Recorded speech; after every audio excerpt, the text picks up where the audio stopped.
The PNP organization and their leaders behind the capture of Apollo Kibuloy. Sa ating mga kababayan, sa pamumuno po ng ating Chief PNP, no, si General Marbil, sa Ground Commander, si Nick Torre, of course, Davao City, si Hansel, of course, si General Opinki, andito rin po, si Malimban, no, si Lito Patay,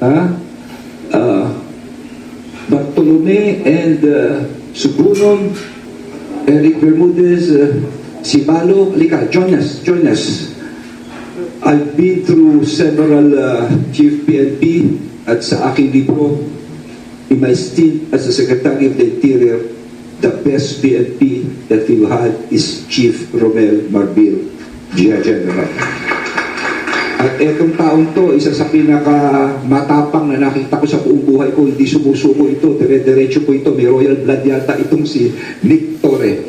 My dear friends, this is the PNP at their finest, sabi nga ng ating Pangulo, at pinagmamalaki po ang Philippine National Police na handa magsilbi sa publiko. Sabi nga ni Chief, no one is above the law. Please comment, like, and share, and subscribe to my YouTube channel, Stories of Uncle Paeng.